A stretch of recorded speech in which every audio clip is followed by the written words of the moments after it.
여러분 안녕하세요. 경익난과 토론합시다.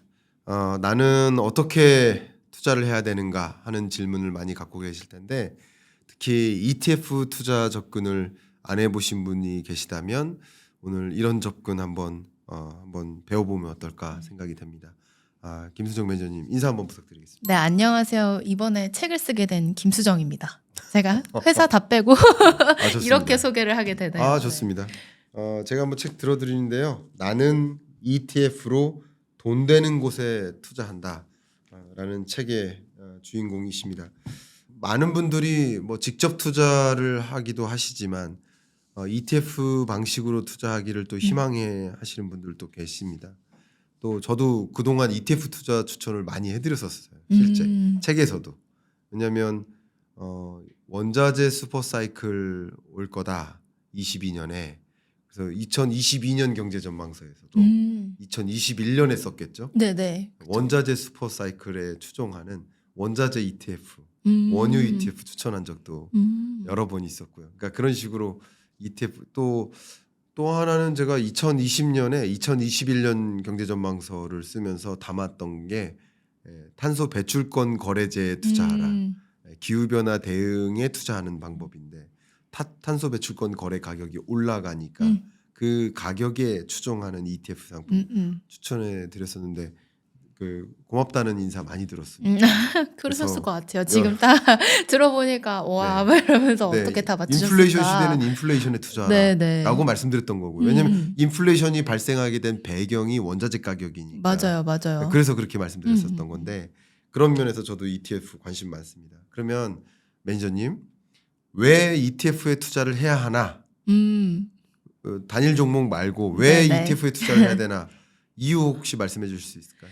그 이유는 크게 세 가지 정도로 제가 정리드릴 수 있을 것 같은데 네. 첫 번째는 제가 여기서 말씀드리기 조금 부끄럽긴 하지만 경제가 그렇게 좋지 않을 때입니다. 왜냐하면 단일 종목에 경제가 좋지 않을 때 투자를 하시면 낙폭이 상당히 크게 벌어질 수가 있어요. 변동성을 축소해주는 기능을 가지고 있는 게 ETF잖아요. 네. 단일 종목에 투자를 했을 때 그러니까 뭐 예를 들어서 제가 뭐 2022년에 테슬라에 투자를 했다라고 생각을 하면 네. 테슬라 2022년의 주가는 거의 마이너스 50에서 마이너스 60%를 찍었는데 네. 제가 그 테슬라를 좋아해서 자율주행이나 전기차 ETF에 투자를 했다면 네. 마이너스 30% 내외에서 그쳤을 거거든요. 네. 그래서 내가 어떠한 컨셉을 좋아하건 아니면 어떠한 종목을 좋아하건 간에 뭔가 경제가 그렇게 좋지 않고 뭔가 우리가 좀 주식에 대한 흔들림이 조금 있을 것 같다라고 생각을 하신다면 네. ETF로 대응해 보시는 것도 방법이다라고 저는 생각을 하고 있고 네. 두 번째는 혁신성장 테마의 1등이 누가 될지를 모를 것 같을 때 네, 그거는 제가 그냥 예시를 들어드리면 네.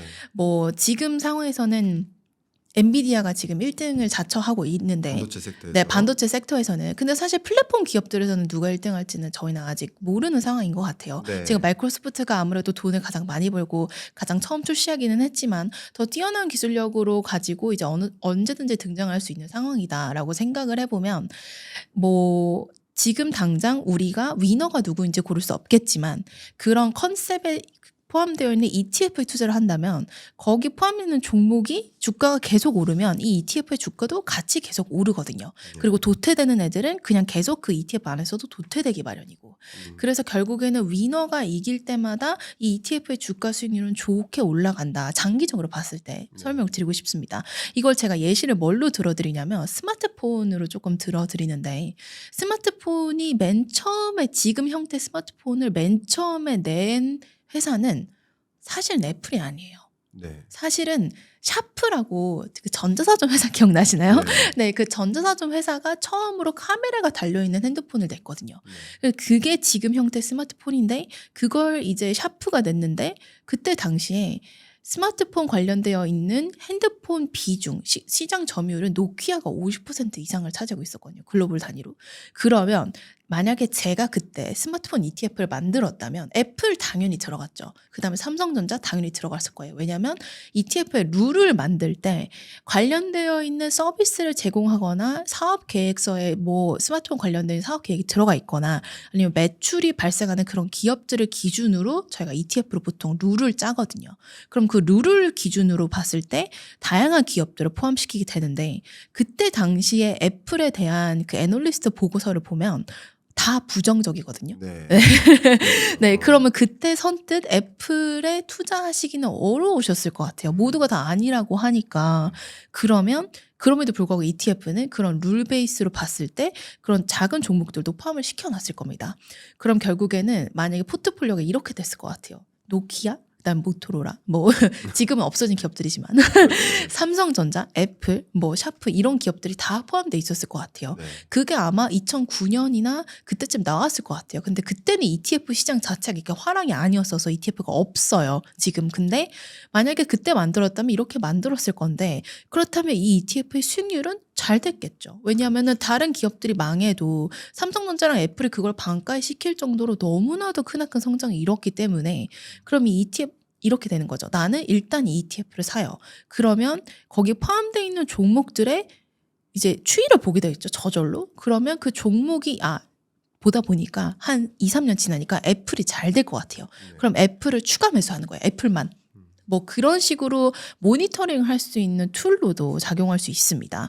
그다음에 세 번째 마지막은 장기 투자할 때인데 이거는 이렇게 말씀드리면 되게 놀라실 수도 있는데 원래 그 액티브 펀드 있잖아요. 펀드 매니저가 이제 종목을 실시간으로 이제 트레이딩을 해가지고 수익률을 벤치마크 대비해서 아웃퍼폼을 하겠다라고 얘기하는 액티브 펀드 대비해서 장기 투자를 했을 때는 ETF 수익률이 훨씬 좋습니다. 그걸 어떻게 제가 말씀을 드리냐면 S&P 500을 이기는 액티브 펀드는 미국에서 비중으로 봤을 때 50% 정도밖에 되지 않아요. 매년. 그러니까 반은 이기고 반은 진다는 거예요. 그럼 저희가 그 반을 질 수도 있는 상황 속에 그러니까 시장을 나는 완벽하게 단기적으로는 이길 수 있어요. 당연히 하루 몇 달 동안은 내가 수익률이 10%인데 S&P 500은 뭐 1%밖에 안 올랐다. 그러면 이길 수 있는데 내가 장기적으로 막 2년, 3년, 5년, 길게는 10년까지 투자를 생각하고 계시다면 아무래도 ETF가 조금 더 어울린다. 왜냐하면 매 순간 그 긴 기간 동안 시장을 이기는 것은 어렵습니다. 워렌 버핏도 S&P 500에 그냥 투자라고 한 이유가 있습니다. 내가 죽으면 그냥 신경 쓰지 말고 S&P 500에 90% 투자해라 라고 얘기한 이유가 있는데 그 S&P 500이 전 세계에서 가장 큰 ETF고 거기서부터 시작된 게 ETF의 개념이기 때문에 저는 그 세 가지 상황에서 ETF 투자를 하시면 좋을 것 같습니다. 정말 말씀 잘하시네요. 저도 이제 말씀 들어보다 보니까 IMF 경제전망 보고서가 얼마 전에 나왔는데 네네. 그 보고서에서도 향후 5년 경제가 저성장의 늪에 놓일 것이다라고 경고를 했어요. 그러니까 세계 경제 성장률이 올해도 작년에도 내년에도 3.2, 3.3, 3.1 요 정도에서 계속 머물러요. 근데 평년 성장률이 3.7%인데 그러니까 소위 잠재 성장률을 밑돈 채 계속 이렇게 움직이는 거예요. 이걸 소위 경기 침체, 경기 둔화라고 보는데 그러니까 이렇게 어려운 경제 국면에는 유독 ETF 투자가 어울릴 수 있겠구나 이런 생각을 해볼 수 있겠고 또 한 가지 의견을 드린다면 예를 들어서 HBM 반도체에 투자하고 싶다. 그럼 SK 하이닉스가 잘 나갈까? 아니면 앞으로 삼성전자가 엔비디아에 납품을 성공할까? 이건 여러분들이 그림 그리기가 맞아요. 어려워요. 너무 그러면은 어려워요. AI 계속 갈 거라고 만약에 생각했을 때 HBM 시장에 대한 여러분 믿음은 있으시다. 그러면 예를 들면 그냥 단일 기업에 투자하는 방식이 아니라 HBM에 투자를 하는 거죠. 그런 맞아요. 접근이 어쨌든 ETF 방법 아니겠습니까? 맞습니다. 그러니까 또 우리 경인남과 토론합시다니까 저도 이제 토론 의견을 드려본다면 예를 들면 이런 거예요. 미국 올해 경제 성장률을 대략 한 2.5%로 전망합니다. 근데 ICT 산업의 성장률이 한 8% 정도 돼요. 근데 ICT 산업에서 AI나 AI 반도체 산업으로 국한시켜 버리면 성장률이 한 20% 됩니다. 물론 이 얘기는 곧 ICT 산업을 제외한 나머지 산업의 성장률은 굉장히 2.5%를 크게 밑돈다는 뜻이에요. 그만큼 모든 산업이 같이 가는 게 아닙니다. 근데 우리는 매크로 경제를 보거나 어떤 유망 산업을 보는 공부는 합니다. 근데 개별 기업에 대한 공부는 안 해요. 근데 개별 기업에 대해서 재무제표를 본다거나 아니면 뭐 금융감독원 공시 시스템을 본다거나 하면서 뭐 개별 기업의 재무제표를 보면서 그 시장 안에서도 어떤 기업에 투자할까를 면밀히 공부하지 않으면서 무턱대고 어떤 특정 기업에 올라타기보다는 ETF 접근이 저는 나을 수 있다. 물론 공부를 그렇게 하셔서 개별 기업에 찾아가는 건 좋은 방법일 수 있지만 또 그럴 만큼의 시간과 비용을 투자하지 않는 분이라고 하신다면 그 산업 자체에 투자하는 것도 잃지 않고 건전하게 또 투자할 수 있는 방법이 아닐까 하는 생각을 갖고 있어요. 그래서 저도 왜 ETF 투자를 해야 하나 우리 책에서 1단원에서 이렇게 제시를 해주셨는데 네. 저의 의견도 좀 나중에 개정판 만들 때 그럼요. 담아주시면 어떨까요? 그럼요. 이 책을 영광입니다. 잘 쓰셨는데 오게티가 하나 있어요. 추천인을 보니까 추천인 중에 제가 없어요. 제가 그때 너무 안 친해가지고 부탁을 못 드렸어요. 네, 아무튼 네, 제 추천은 없는 책이다. 구두로 추천드리고 있다. 이렇게 말씀드리면서 두 번째 질문 가겠습니다. ETF를 실제로 매매할 때 우리가 분명히 장점도 있고 단점도 있단 말이에요. 근데 장점과 단점을 구분해 놓고 알고 ETF를 선택하는 것과 그렇지 않은 것은 다르잖아요. 맞아요. 그래서 장점 단점을 좀 구분해서 정리해 주시면 어떨까요? 일단 가장 큰 장점은 투명성이에요. 왜냐하면 예를 들어서 펀드 대비해서 봤을 때 네. 펀드 대비해서 봤을 때는 뭐 예를 들어 가지고 액티브 펀드 같은 경우에는 어떤 종목을 어떤 비중으로 지금 당장 가지고 있는지 확인하는 게 어렵습니다. 네. 왜냐하면 실시간으로 바뀌니까. 네. 근데 ETF 같은 경우에는 분기 혹은 반기 뭐 그다음에 이런 식으로 편입 편출을 하고 그다음에 비중이 매일매일 공시를 해야 되는 게 저희의 의무예요. 네. 운용사에. 네. 그렇기 때문에 어떤 종목에 정확하게 어떤 식으로 어느 비중으로 투자를 하고 있는지 내 돈이 어느 기업에 어느 비중으로 투자를 하고 있는지를 정확하게 판단하실 수 있다. 그게 저는 약간 장점이라고 생각을 하고 있고 그다음에 하나 더는 이제 주식 거래하듯이 거래하실 수 있다라는 거. 그러니까 단일 종목을 거래하는 똑같은 창에서 그냥 이 티커를 ETF 티커를 검색하시면은 똑같이 그냥 그 화면에서 거래하실 수 있어요. 굳이 뭐 증권사나 아니면 은행이나 이런 데 통해 가지고 펀드를 가입하실 필요가 없다라고 이해해 주시면 될 것 같고 다 뭐 MTS, HTS를 하니까 그렇게 되게 편안한 환경 속에서 매매를 하실 수 있다는 게 저는 ETF의 장점이라고 네. 생각을 하고 그렇지만 단점도 있습니다. 뭐죠? 단점은 이게 뭐 예를 들어서 삼성전자 같은 경우에는 거래량이 너무 많아요. 그렇죠? 네. 그래서 내가 원하는 주가에 사지 못하거나 팔지 못할 확률은 낮습니다. 예. 왜냐하면 너무나도 호가가 잘 붙으니까. 예. 근데 ETF 같은 경우에는 결국에는 거래량이 단일 종목보다는 낮을 수밖에 없어요. 네, 그래서 그 괴리율이 발생하고 내가 사고 싶은 가격 혹은 내가 팔고 싶은 가격에 사지 못하고 팔지 못할 수가 있는데 그런 경우에는 약간 답답할 수 있습니다. 그렇겠네요. 네. 그래서 저희가 그걸 방지하기 위해서 LP라 그래서 유동성을 공급하는 이제 증권사를 섭외해서 유동성을 이제 되게끔 하긴 하는데 그럼에도 뭐 내가 삼성전자나 엔비디아 혹은 뭐 이렇게 너무나도 유명한 종목들을 거래를 하시다가 딱 ETF 거래창을 딱 여시면 생각보다 호가가 잘 안 붙어서 답답할 수는 있겠으나 그런 부분들은 이게 펀드다 보니까 약간 이해심을 가지고 그다음에 LP들이 대게 되어 있는 의무 공급을 해야 돼요. 의무가 있습니다. 그래서 그렇게 크게 벌어지진 않을 수 있다라는 점 기억해 주시면 좋을 것 같고 한 가지 더 장점을 너무 짧게 말씀드리고 단점을 말씀드리고 있는데 단점을 말씀드리면 괴리율이 있어요. 괴리율. 펀드다 보니까 괴리율이 있는데 예를 들어서 이런 겁니다. 나는 어저께 나스닥 100 지수가 종가로 2% 오르는 거를 보고 잤어요. 네. 새벽에 주무셨다는 가정하에. 네. 근데 내가 오늘 낮에 나스닥 100 ETF의 수익률을 보니까 2%가 아닌 거예요. 막 마이너스가 나 있는 거예요. 네. 뭐지? 그러면은 이게 뭐지? 그러면 괴리율이 벌어집니다. 네. 그러면은 굉장히 불편한 마음으로 가끔 저희 회사에 민원을 제기하시는 분들이 있는데 그때 저희가 설명을 드리는 건 예를 들어서 나스닥 100 지수 종가 끝나고 애프터마켓에서 예를 들어서 메타가 실적 발표를 했어요. 그럼 근데 그날 너무 안 좋은 실적을 발표한 거예요. 그래서 그날 애프터마켓에서 장이 끝났는데 10%가 떨어집니다. 그러면 국내 ETF에는 그게 반영이 돼요. 네. 네. 왜냐면 저희는 오전 9시부터 여니까. 그래서 그런 부분들이 생길 수 있다라는 점 이해해 주시면 좋을 것 같고, 그런 거 말고 괴리율이 너무 많이 벌어진다라고 하는 경우는 사실 거래소에서 제한을 하기 때문에 그렇게까지 괴리율이 벌어질 이유는 없고, 그리고 한 가지 좀 당부드리고 싶은 거는 ETF 투자하실 때 괴리율이 2자릿수 이상 벌어져 있잖아요. 그러면은 그 ETF는 기다리셔야 돼요. 왜냐하면 옛날에 2022년도에 러시아 전쟁이 났을 때 국내 러시아 ETF가 괴리율이 30%가량 벌어진 적이 있어요.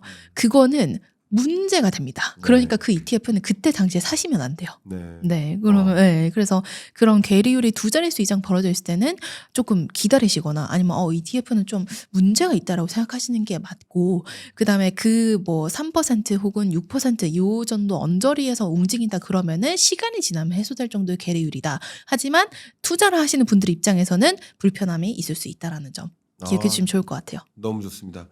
그 말씀해주신 그 장단점을 들어보면 그게 무조건 장점이고 단점이라기보다는 제가 해석하기에는 누군가에겐 그게 단점이 장점일 수도 있는 거예요. 맞아요, 맞아요. 왜냐면 거래를 자주 하는 사람이거나 하면 그 단점이 단점일 수 있겠지만, 거래를 자주 할 수 없거나 그런 성향이 아니라고 한다면 오히려 그 단점이 장점이 될 수도 있기 때문에 제가 보기에는 여러분 투자 성향을 좀 분리하셔서 나의 투자 성향에 오히려 저 단점이 장점일 거야, 그리고 나는 저런 장점밖에 없어 라고 생각하시는 분은 좀 ETF로 접근을 하실 수 있는 거죠. 네네. 네, 그런 식으로 어쨌든 이 장점과 단점을 너무 잘 설명해 주셨는데 그걸 나의 것으로 체화하시는 그런 것도 한번 생각해 보실 수 있는 시간을 가지시기를 좀 바랍니다. 네.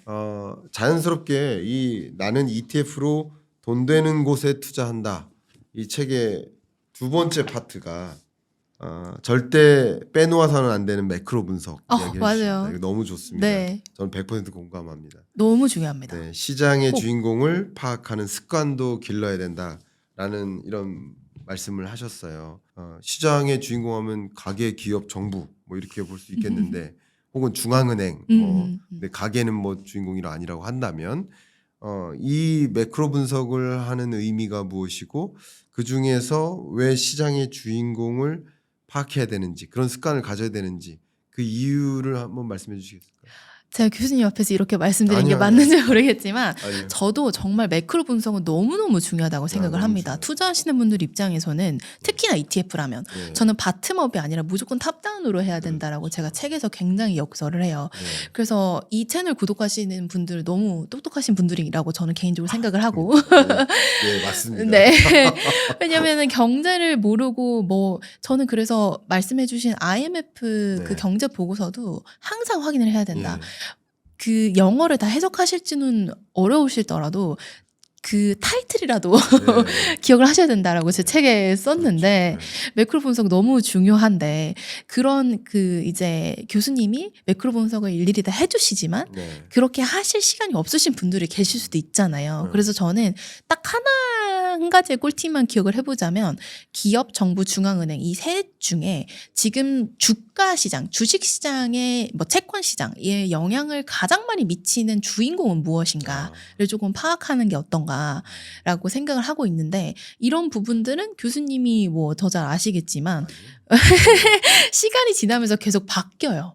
뭐 예를 들어가지고 2020년은 블랙스완이라고 그러죠. 저희가 금융시장에서 예상치 못했던 팬데믹 발생이기 때문에 정부의 힘이 엄청나게 막강해집니다. 그럼 그때 우리는 정부의 입에 주목을 해야 돼요. 그때 정부가 그 IT 업체들한테 QR코드를 다 할 수 있는 권한을 줬어요. 네. 개인 정보를 다 열람할 수 있는 권한, 개인들이 어디에 뭘 하는지 열람할 수 있는 권한. 그러면 그 IT 기업들은 그 수많은 데이터를 본인들이 가져가는 거거든요. 정부가 그렇게 허락을 해줬으니까. 그렇게 되면은 IT 기업들이 좋을 수밖에 없어서 2020년에는 IT 기업들을 해였고 그 이유는 정부의 입 때문이었다라고 저는 개인적으로 생각을 하고 2021년은 기업들의 해였습니다. 기업들의 해인 걸 어떻게 아나요? 라고 많이 물어보시는데 기업들의 해 일단 IPO가 어마무시하게 많이 합니다. 그렇죠. 내가 주인공이다. 나 지금 IPO 해야 돼. 왜냐면 상황이 좋고 주가를 잘 받을 수 있는 시점에 기업들이 IPO를 많이 하는데 네. 기업들이 주인공일 때는 아무래도 IPO가 많아지고 R&D가 많아지고 음. 우리 이거 할 거야라고 말 한마디에 주가가 하루에 막 5% 7%씩 오릅니다.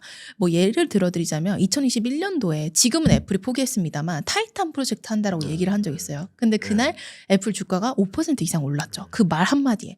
근데 그거는 기업들이 주인공일 때 먹히는 거고 그렇지 않을 때는 중앙은행이 주인공일 때 막 금리 인상한다는데 그런 얘기 해도 네. 사실 기업들 주가가 크게 움직이지 않아요. 그래서 2021년은 기업들을 해왔고 2022년은 중앙은행 해라고 생각을 했는데 금리 인상을 할 때는 그 경제 분석이 더더욱이 중요해집니다. 네, 그래서 열심히 이 채널을 보셔야 된다. 저도 보거든요. 왜냐하면 FOMC 결과나 거기서 파월이 무슨 말을 했고 점도표를 어떻게 분석하는지에 따라서 나의 투자 전략이 달라져야 되는 시점이에요. 그렇죠. 예.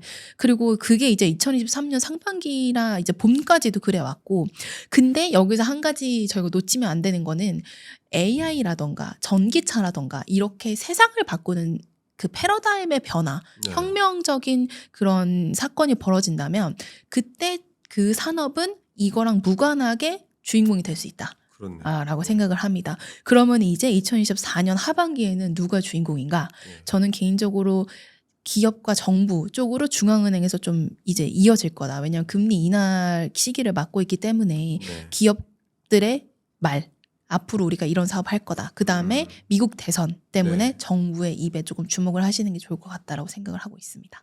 너무 좋습니다. 저도 좀 첨언을 드릴게요. 그러니까 24년 하반기는 어쨌든 피벗의 시대라고 좀 정리할 수 있지 않을까요? 그러니까 금리 인상기 때 중앙은행의 눈치를 보면서 투자를 해야 될지 말아야 될지 하면서 주로 뺀 거죠.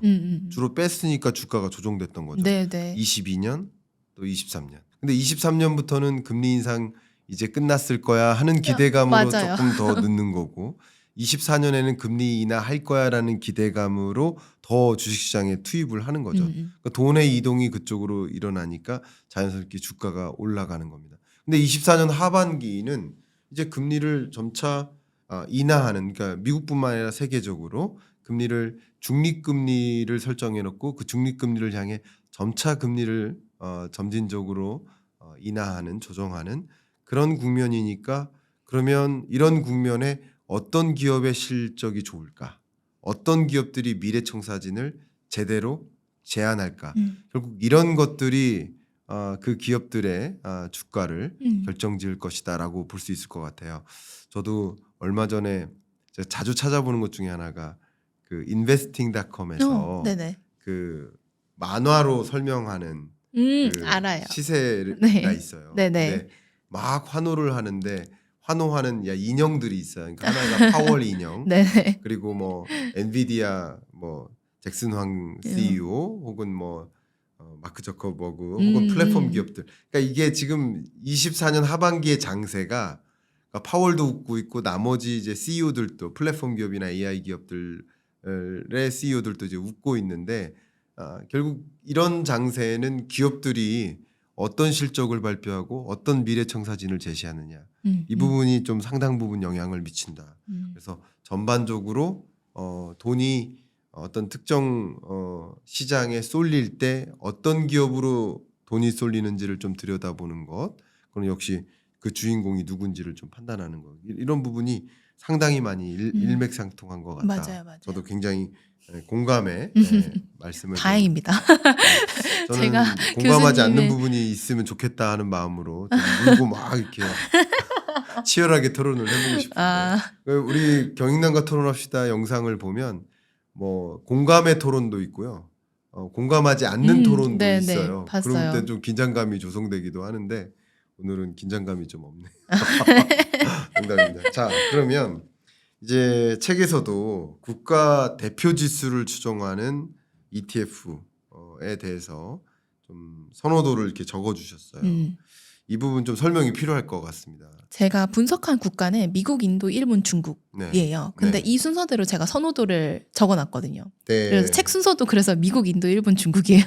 중국이 맨 밑에 있네요. 네, 밑에 저는 개인적으로 아직 굉장히 중국은 좀 모르겠다의 입장이기 때문에 좀 별로다라고 생각을 하고 저는 미국의 ETF를 투자하시는 분이라면 미국 대표주식 ETF는 정말 가장 아름다운 상품이지 않나라고 생각을 합니다. 왜냐하면 S&P 500과 나스닥 100 ETF는 전 세계에서 가장 큰 ETF고 네. 그 정도로 사람들의 돈이 몰리는 ETF다. 네. 그만한 이유가 있다라고 저는 생각을 하는데 이게 한 가지 비밀을 조금 알려드리자면 생각하셨을 수도 있지만 전 세계에서 가장 큰 ETF는 S&P 500 스파이라는 ETF, 그 다음에 QQQ라는 ETF인데 그러면 국내뿐만이 아니라 전 세계적으로 ETF 투자자, 미국은 기관 투자자들도 엄청나게 ETF를 하거든요. 그러면 하루에 막 S&P 500과 나스닥 100에 들어가는 돈이 어마무시합니다. 네. 그런데 사람들이 ETF를 계속 사기만 해요, 보통. 그렇게 많이 팔지 않아요. 시장이 엄청나게 나쁠 거라고 생각하는 기간이 아닌 이상. 네. 그러면은 S&P 500과 나스닥 100에 포함되어 있는 기업들은 교수님이 말씀 주시는 돈이 계속 그 기업들로만 들어가요. 그래서 이런 거예요. S&P 500에 내가 들어가느냐 510번째 기업이냐 500번째 기업이냐에 따라서 그 기업의 주가가 갈릴 수가 있어요. 네. 네. 그리고 나스닥도 그래요. 나스닥 100에 포함되어 있느냐 아니면 내가 200등이냐에 따라서 그 격차가 점점 벌어질 수 있다. 근데 그거를 만드는 거는 ETF 시장이고 투자자 개인 투자자 입장에서는 그렇게 미국 기관들이나 미국의 개인 투자자들이나 돈이 많은 막 노르웨이 국부펀드 이런 네. 펀드들이 S&P 500 나스닥 100 ETF에 너무 아무렇지도 않게 막 몇백억이 뭡니까? 몇천억 조 단위로 투자를 해요. 예. 그러면은 개인 투자자분들 입장에서는 쟤네들이 저렇게 돈을 많이 투자하니까 나의 일부 자금을 거기다 태워서 같이 가는 게 아름답잖아요. 예. 그래서 저는 생각보다 전 세계적으로 S&P 500과 나스닥 100에 투자하는 금액은 어마무시하다라고 생각해 주시면 좋을 것 같고 근데 그 금액이 크게 빠지느냐 그렇게 크게 빠지지 않아요. 그래서 언제나 바닥이 그렇게 정해져 있는 거라고 생각해요. 저는. S&P 500과 나스닥 100이 아무리 떨어져도 어느 순간 반등 시작한 이유는 자금이 워낙에 탄탄하게 받치고 있고 전 세계적으로 돈이 거기에 몰리기 때문이다. 그러면 ETF 투자자로서 우리가 누릴 수 있는 가장 좋은 환경이지 않을까라는 생각을 합니다. 뭐 기업들의 빈익빈 부익부가 심해지고 잘 되는 놈만 잘 되고 이런 부분들은 뭐 그거는 이제 정부 입장에서 고민해야 될 거고 투자자 입장에서는 그냥 잘 되는 기업을 골라서 투자하는 게 맞죠. 그러면은 그 S&P 500과 나스닥 100 ETF에 투자를 했을 때는 돈이 계속 몰리는 환경이 조성될 가능성이 높다라고 이해해 주시면 좋을 것 같고 저는 미국을 최선호 국가로 좀 적어놓은 이유는 물론 제가 미국에서 살다 오기도 했지만 미국은 기업들에게 너무나도 우호적인 환경이에요. 그 말은 뭐냐면 미국은 국회의원한테 기업이 로비하는 게 합법이고 로비스트라는 직업이 있을 정도라는 게 그러면 결국에는 정부보단 기업이 힘이 세다는 거고 기업들이 힘이 셀 때 투자자가 기업에 투자하기 때문에 더 긍정적인 환경이 조성이 됩니다. 네. 저는 미국의 대표주에 투자하세요라고 말씀을 드리는 한 문장으로 요약하자면 미국은 자본주의가 근간인 나라고 투자는 자본주의가 만들어내는 거기 때문에 자본주의가 근간인 나라에 투자하세요라고 말씀을 드리는 편이에요. 네. 너무 좋습니다. 이 부분에 대해서 제가 매 눈으로 듣고 있다가 네. 뭔가 반문을 좀 드릴 부분이 없나 이제 생각을 했는데 역시 공감에 답변을 드려야 될 것 같아요. 왜 그러냐면 중국에서 돈이 빠져나오고 있어요. 맞아요. 저도 그게 네. 그리고 미국으로 돈이 몰려가고 있어요. 미국으로 돈이 몰려간다고 했는데 몰려갈 돈은 어디서 빠져나오는 거예요? 중국에서 빠져나오고 있는 거예요.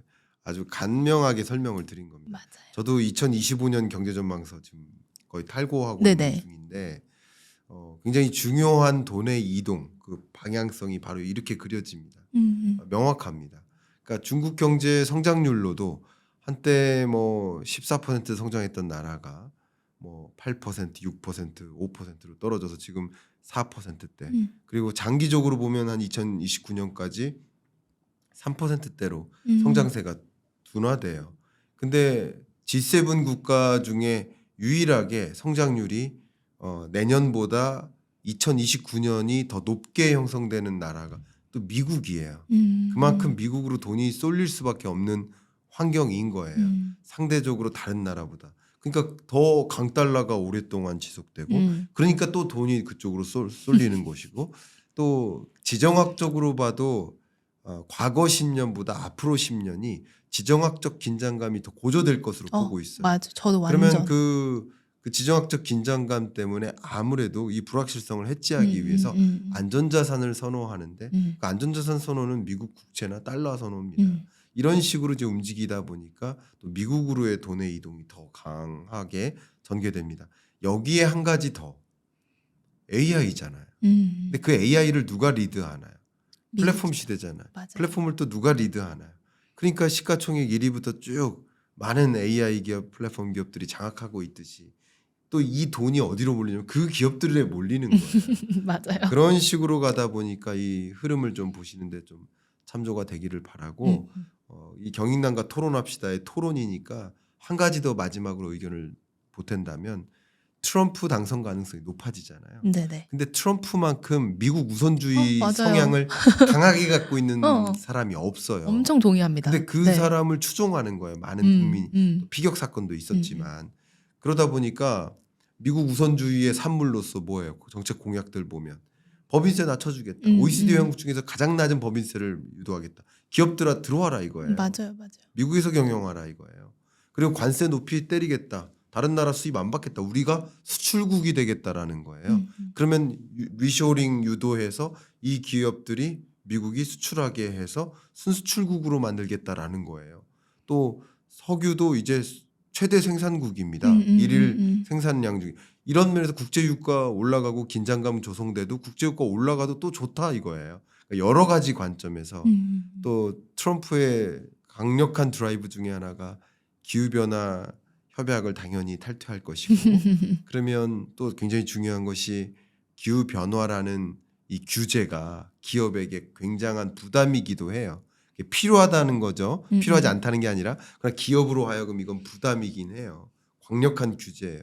근데 이 규제도 풀고자 해요. 그러니까 만약에 이렇게 트럼프의 당선 가능성이 높아지고 트럼프가 진짜 이렇게 전체 이 미국이라는 나라를 이제 행정부의 수장으로서 리드해 나가는 그런 시대가 만약에 온다면 더 미국인 거예요. 맞아. 그렇지 않는다 하더라도 미국이지만 그런 여러 가지 관점에서 여러분들이 이제 어떤 국가 대표 지수로 뭐 투자를 한다라고 했을 때 ETF에 관심이 있다면 뭐 말씀하신 대로 미국 ETF를 추천하시는 그 의견을 네네. 저는 공감한다라는 말씀을 드리고 싶습니다.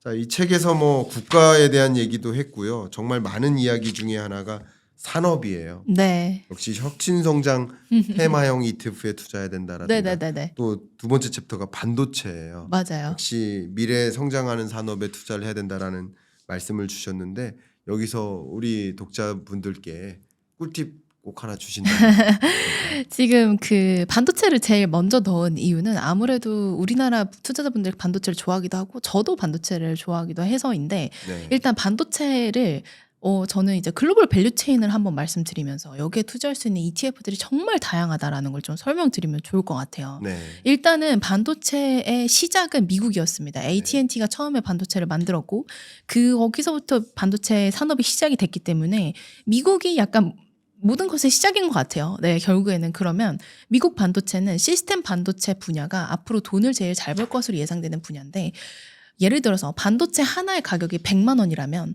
그중에서 30만 원의 가치를 차지하고 있는 건 시스템 반도체. 그 시스템 반도체를 제일 잘하는 건 미국의 시스템 반도체 비중 시장에서 차지하고 있는 비중은 65% 네.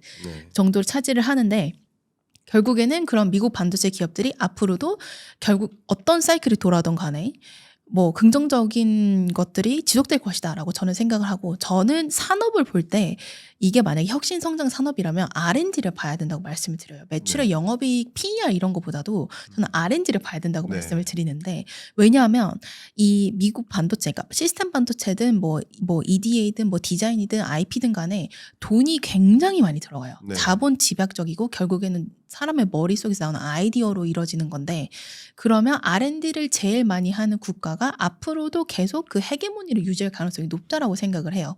반도체 산업도 그렇습니다. 근데 봤을 때 주요 국가별로 반도체 그 매출 대비해서 R&D를 보면 미국이 압도적으로 높고 여태까지 높았고 앞으로도 그럴 것이다라는 거를 좀 저희가 확인해 볼 수 있는 부분들이 있어요. 그럼 미국은 보통 다 팹리스 기업들이기 때문에 IBM 같은 경우에는 인텔이나 뭐 IBM 팹리스가 아니지만 그런 팹리스 기업들로부터 결국에는 대만으로 갑니다. 파운드리 업체가 TSMC가 대만에 포함되어 있는데 이 반도체 밸류 체인에 투자할 수 있는 가장 좋은 방법은 그냥 미국에 상장되어 있는 미국 반도체 지수를 사시는 거예요. 왜냐하면 SOX라 그래서 미국 반도체 지수에는 TSMC도 포함되어 있고 네덜란드 기업인 ASML도 포함되어 있고 그다음에 파운드리 업체들 다 포함되어 있고 그다음에 미국 팹리스 기업들 다 포함되어 있어서 그냥 난 잘 모르겠고 그냥 반도체 산업이 좋을 거라고 생각해. 그래서 뭔가를 투자하신다면 그냥 속스 지수 추종하는 반도체 ETF 투자하시는 게 가장 편안하시고 네. 나는 조금 더 파운더리에 강점을 두고 싶은데 나는 TSMC가 앞으로도 잘 될 것 같아. 아무리 트럼프가 중국을 때린다고 하더라도. 왜냐면 중국을 아무리 저도 약간 동의를 하는 게 TSMC 기술력을 따라가는 거는 거의 불가능에 가까워요. 그렇기 때문에 TSMC에 좀 더 포커스되어 있는 ETF면 좋겠어. 그럼 TSMC 단일 종목을 30% 정도 가지고 있으면서 밸류체인에 투자하는 ETF도 있습니다.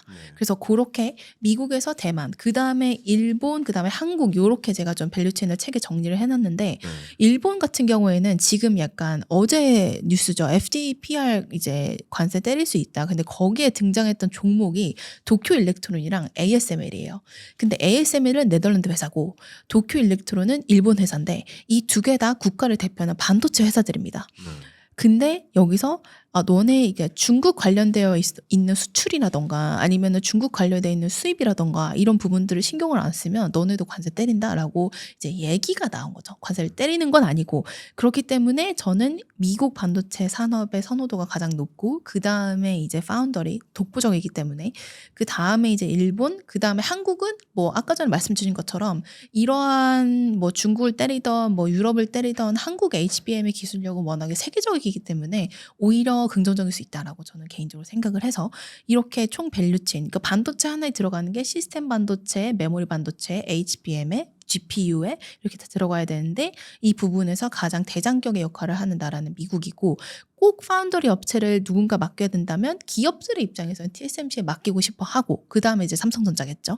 그런 밸류체인 그 다음에 거기에 들어가는 세밀한 장비들이 일본 반도체 기업들이 굉장히 많아요. 왜냐하면 일본이란 나라를 생각해 보시면 장인 정신이 있는 나라잖아요. 그래서 걔네들은 반도체 장비에도 열과성을 다해서 굉장히 세세한 공정, 세밀한 공정의 탑입니다. 그래서 그걸 이기는 것도 상당히 어려워요. 전 세계적으로 봤을 때. 그래서 일본 그 반도체 기기들을 선호하는 현상들이 이어지고 있고 그 다음에 이제 HBM 관련된 거는 우리나라가 꽉 잡고 있기 때문에 이런 글로벌 반도체 밸류체인을 가장 첫 번째 쓴 이유는 AI 혁명에 따르면 AI 하드웨어가 오고 그 다음에 소프트웨어가 오고 그 다음에 서비스 시대가 펼쳐질 거라고 저는 개인적으로 보고 있거든요. 그럼 지금 저희는 AI 하드웨어의 시대에 있는 거예요. 그 다음에 소프트웨어 시대에 들어가겠죠. AI 하드웨어 시대에 있기 때문에 반도체 기업들이 가장 큰 수혜를 보는 거예요. 근데 설비나 데이터 센터 다 완공이 되면 그 다음에는 소프트웨어, AI 소프트웨어에서도 누가 대장의 역할을 할 것이냐가 갈리겠죠. 그 다음에 서비스 영역으로 넘어가는 건데 그래서 이러한 밸류체인의 이러한 흐름, 트렌드죠. 밸류체인이 아니라 그러면은 가장 첫 번째 저희가 맞닥뜨리고 있는 반도체 산업에 대해서 저는 이제 먼저 말씀드리고 싶었고 더 자세한 내용은 여기서 말씀드리면 2시간이 넘어가기 때문에 책을 봐주시면 좋을 것 같습니다. 아, 네. 말씀 정말 잘 들었고요. 나는 ETF로 돈 되는 것에 투자한다의 저작계 네, 구체적으로 ETF의 정의, 장단점, 뭐 유의사항 또 어떤 추천할 만한 ETF가 있는지 좀 많이 말씀 들었습니다. 다음에 또 초대를 해서 그밖에 못다한 얘기를 또 네네. 그럼요. 다뤄볼까 하고요. 네네. 끝으로 여러분들께 ETF 투자에 관심 있어 하실 잠재적 독자분들께 조언해주고 싶은 말씀 아니면 뭐 팁이라든가 하고 싶은 말씀. 저는 항상 ETF를 다가가실 때 나의 경제 상황과 나의 그 라이프 사이클을 생각하고 투자를 하셔야 된다고 말씀을 드려서 저 책의 마지막 컨클루전이 결국에는 나의 생애 주기 혹은 내가 은퇴를 앞두고 있는 내가 20대인지 사회초년생인지에 따라서 ETF 포트폴리오를 다르게 가져가야 된다라고 말씀을 드리거든요. 막 이제 갑자기 막 모두가 다 같이 2차전지 얘기한다 그래서 내 2차전지 ETF에 몰빵 이거는 저는 개인적으로 좀 아니라고 보고 항상 포트폴리오를 만드시는 습관을 가져보시면 좋을 것 같습니다. 네. 오늘 말씀 속에서 포트폴리오를 어떻게 구성하고 ETF로 접근을 어떻게 해볼까를 좀 정립하시는데 도움이 됐길 바라고요. 이렇게 ETF의 사전 뭐 백과사전처럼 명확히 이렇게 크게 굵직하게 쓰여진 이 책의 일부만 좀 다뤘으니까 여러분 ETF에 관심이 있으신 분들은 이 책을 통해서 한번 공부해 보시면 어떨까 이런 추천 의견도 좀 드립니다. 자, 네. 이상으로 우리 매니저님과의 마무리를 네. 토론 마무리를 좀 하고 다음에 또 오셔서 못다한 이야기들 또 나눠주시면 어떨까요? 네, 좋습니다. 예, 다음에 또 뵙도록 하겠습니다. 네, 감사합니다. 감사합니다.